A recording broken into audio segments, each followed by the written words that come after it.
দেবদার মতন এতটা ভালো মানুষ সত্যি অনেক কম আছে। এতটা কৃতজ্ঞতা স্বীকার করতে পারেন দেবদা, এটা মানতে হবে।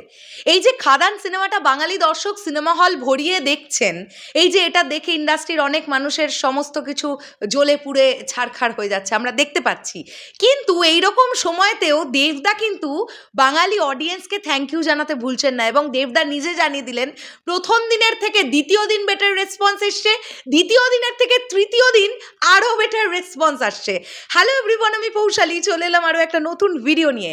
দেবদার নিজে পুরো বিষয়টা লিখেছেন, আমি তোমাদেরকে একদম স্ক্রিনশট দেখাই। এই যে তোমরা অনেকে দেখেও ফেলেছো, এখানে দেবদা কি লিখছেন, I have no words to express my love and gratitude towards my audiences after Chander Pahar and Amazon Obhijaan, the kind of response Khadaan is receiving, where second day is bigger than first and third day is bigger than second. Every day it's creating a record. I don't know how to put my emotions in words. I am just happy that my audience is happy. Thank you, love you. শুধু আমি না, Bangla cinema is back in খাদান।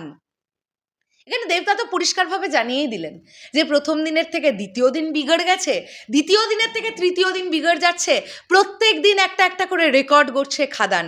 এবং এই যে দেবদা বললেন না, last যে লাইনটা লিখেছেন, শুধু আমি না, Bangla cinema is back in Khadaan, মানে শুধু মেন স্ট্রিম মাসালা ছবিতে দেবদাই ব্যাক করেননি, মেন স্ট্রিম মাসালা ছবিতে অডিয়েন্স ব্যাক করেছে ভাই খাদান দিয়ে। এটা কত বড় একটা অ্যাচিভমেন্ট বলো তো। আমরা আগামী 10-12 বছর 15 বছর পর্যন্ত আলোচনা করব যে 2024 সালের 20শে ডিসেম্বর দিনটা এমন একটা সিনেমা এসেছিল যে সিনেমাটার নাম ছিল খাদান, আর খাদান সিনেমাটা প্রথম দিনই 1 কোটি টাকার বক্স অফিস কালেকশন করেছিল, দ্বিতীয় দিনে 1.5 কোটি, তৃতীয় দিনে আশা করা যাচ্ছে 2 কোটি। ভাই এটা লাস্ট কবে হয়েছে আমি জানি না, দেবদা নিজেই হয়তো অবাক হয়ে যাচ্ছেন। মানে দেবদারও তো এটা মাথায় চলা খুব স্বাভাবিক, যেভাবে আরবান অডিয়েন্স দেবদার ফ্যামিলি ড্রামাগুলোকে নিচ্ছিল, যদিও প্রধান কিন্তু ফ্যামিলি ড্রামা নয়, ওটা একটা সোশ্যাল ফিল্ম ছিল যেখানে সমাজের কিছু কড়া বাস্তবকে তুলে ধরা হয়েছিল, কিন্তু প্রজাপতিকে আমরা কাইন্ড অফ ফ্যামিলি ড্রামাই বলতে পারি। তার আগে যে টনিক করেছে দেবদা, টনিককেও আমরা কাইন্ড অফ ফ্যামিলি ড্রামাই বলতে পারি। তো এই মানুষটার সাকসেসটা দেখো, শুধু যে ফ্যামিলি ড্রামাতে সাকসেসফুল, গোয়েন্দা গল্প ব্যোমকেশ করলো, কিছু মানুষ চিৎকার করে উঠলো ভাই কি বাজে লাগছে, দেবকে কি মানায় এসব, একটা ঠিকঠাক বক্স অফিস করলো, তারপরে খাদান নিয়ে এলো। দেবদারও তো মাথায় এটা চলতে পারতো যে না থাক, ফ্যামিলি ড্রামা যখন চলছে ভাই, আমিও এখন বাকি হাউসগুলোর মতন সেফ সাইড গেম খেলতে থাকি। কিন্তু দেবদার নিজেরও কোথাও গিয়ে একটা মনে হয়েছে যে যদি আমার প্রজাপতির মতন সিনেমা একটা ওয়ার্ক করে, যদি একটা টনিকের মতন সিনেমা ওয়ার্ক করে, প্রধানের মতন একটা সিনেমা ওয়ার্ক করে, তাহলে খাদানের মতন একটা সিনেমার রিস্ক আমি কেন নেব না। তো দেবদা কিন্তু সেই রিস্কটা নিয়েছেন। আর দেবদা অলরেডি তো বারবার লাইভে এসে বলছেন যে যেভাবে খাদানের রেসপন্স দেখতে পাচ্ছি, আমি এরপরে এর থেকেও বড় বাজেটের মেইনস্ট্রিম মশালা ছবি বানাবো। তো এটা বিরাট বড় একটা পাওয়া বাংলা ইন্ডাস্ট্রির জন্যে।